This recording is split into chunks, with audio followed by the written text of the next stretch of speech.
নমস্কার, আমি চলে এসেছি রূপা কিচেন উইথ কুকিংয়ে। অন্য দিনের মতন আজকেও একটা রেসিপি নিয়ে চলে এসেছি। আজকে এখানে আছে চিকেন আছে অনেকটা।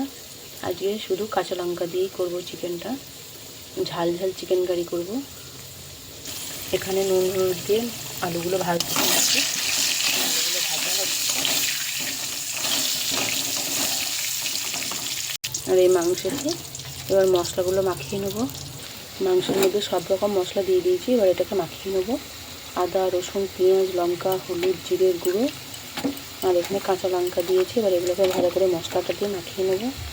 পেঁয়াজটা ভাজা হচ্ছে এখানে।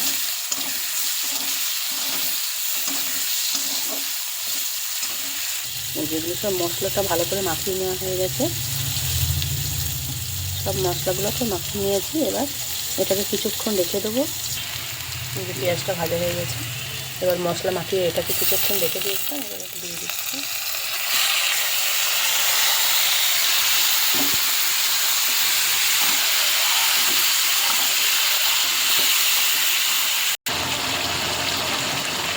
এবার ভেজে রাখা আলুগুলো সব দিয়ে দিচ্ছি।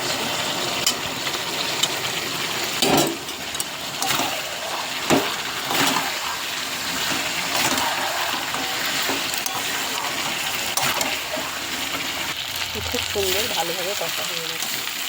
এগুলো একদম কষা হয়ে গেছে, তেল ছেড়ে দিয়েছে, লেগে লেগে যাচ্ছে। এবার জল দিয়ে দিচ্ছি।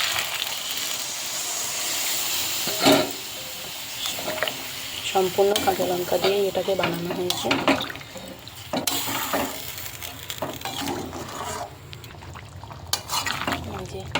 এবার এটাকে ঢাকনা খুলে এগুলো সব সিদ্ধ হয়ে গেছে।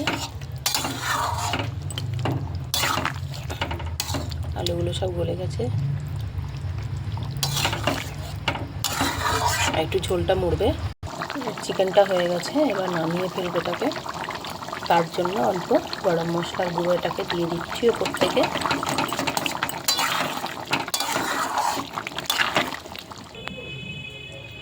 কাঁচা লঙ্কা দিয়ে, একদম পুরো কাঁচা লঙ্কা দিয়ে চিকেন ঝাল ঝাল এটা হয়ে গেছে। এটাকে নামিয়ে ফেলেছি। অবশ্যই ভিডিওটা প্রথম থেকে শেষ পর্যন্ত দেখবেন। কেমন হয়েছে অবশ্যই জানাবেন। ভালো লাগলে একটা লাইক করবেন। আজকের রেসিপি এই পর্যন্তই। পরের দিন আবার একটা নতুন রেসিপি নিয়ে চলে আসবেন।